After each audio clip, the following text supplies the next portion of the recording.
So today we're going to talk about sprites, and sprites are just a picture that can move around a screen. And a lot of times we don't think of sprites as pictures because they're animated, but animation is just a series of pictures. So sprites are just pictures that can move around the screen and be coded. Some sprites are controlled by the user, like Mario here. When you push the left button, Mario moves to the left. When you push the right button, Mario moves to the right. Some sprites are controlled by code. So like this Goomba here, it's only going to move when it is coded to move, and Goombas always move to the left. And then our sprites can interact with each other. So if Mario runs into this coin, then his coins go up by 1, his score goes up. And if Mario runs into the Goomba, he dies. But if he jumps on top of the Goomba dies. So the sprites can interact with each other in different ways. How do sprites move? Well, to move anything in a 2D space, we just use a grid. So we've seen grids like this before, like a graph in math, where the x-axis goes to the right and the numbers go up, and the y-axis goes up as the numbers go up. So if we want to move Mario from here to the coin, we just need to change his coordinates one at a time. So Mario is at 1, 1 here, right? He is at 2, 1 here. And then he moved to 3, 1, 4, 1, 5, 1, 6, 1. And when we do it quickly, it looks like he's moving. Now, this is a lot of code, and we don't have to write all this code. The computer will do it for us. We're using what's called the speed and the heading. So the speed is how fast the sprite is moving. 0 means it's not moving at all, and then we can move it faster as we go up, right? So 100 would be really fast. The heading, that's the direction the sprite is moving. And the way the heading works is right is 0, up is 90, left is 180 or negative 180, and then down is negative 90. And I know that seems weird, but here's a better way to think of it. Think about a protractor. 0 is on one side, and 180 is on the other side. And right in between them is 90. So that makes sense when you think about these first 4 here, or these first 3 here. So right is 0, up is 90, and left is 180. In order to go the opposite, in order to go down, or down to the right or down to the left, we bring in another protractor, but this one's going to be all negative. So all of these numbers are negative here. So this is negative 90, down is negative 90, and then down and to the right would be negative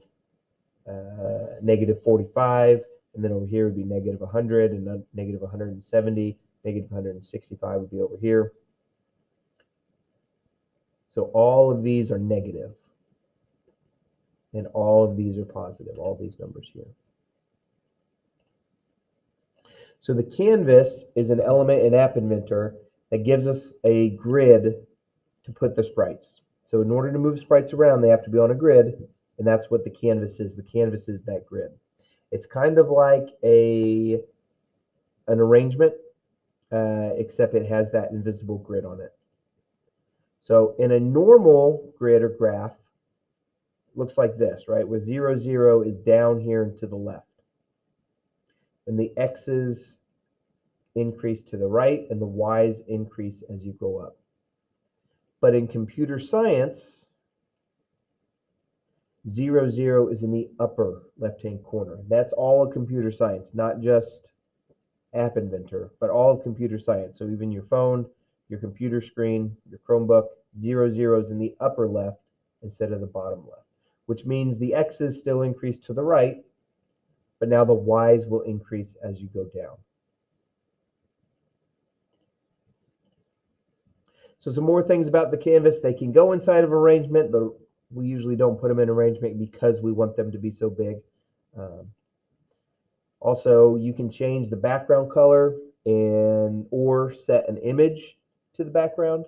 So if you want your sprite moving around, you can use an image as the background. The canvas, it tracks the sprite's positioning using the X and Y coordinates. So we don't have to know the X's and the Y's of the sprites. We can just say, set the heading to 0 and set the speed to 3, and the sprite will move to the right. But the canvas knows. The canvas is tracking the X and Y coordinates of the sprites, which is good because we can use that to code it.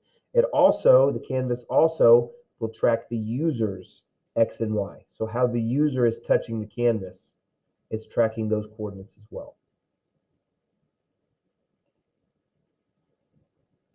Speaking of touching in App Inventor, there are different ways that we can touch buttons in the canvas, and we're going to go talk about some of those are button specific. Some of these are going to be canvas specific, but these first couple are going to be both used for the canvas and the buttons.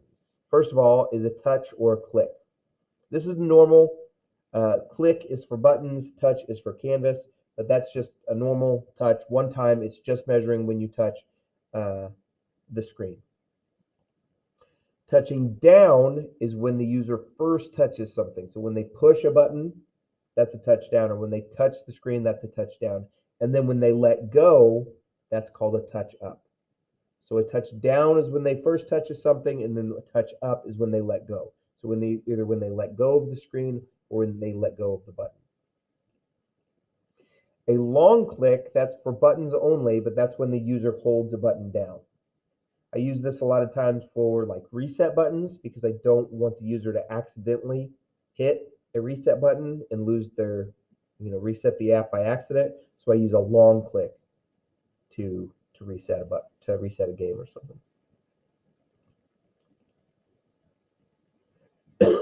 A drag is when the user drags their finger across the screen. And when we do that, that gives us some extra options. Start X and start Y, that's where the user starts the drag. Current X and current Y, that's where the user their finger is right now. It's where their finger currently is. So that's going to keep changing unless they're holding their finger still. And then the previous X and previous Y, that's where the user's finger just was. So as you drag across, your current X and current Y keeps changing, and the previous is where it was just a split second before. And finally, we need to talk about numbers because numbers in words are different, and our brains understand this, but a computer does not. So a 6 is different than a 6 when we talk about computers. Numbers are blue blocks. They are found in the math drawer because we can use the numbers to do math. Words are also known as strings. They are in quotes, like you see this one here. They are in pink blocks, and they are found in the text drawer. So numbers look like this.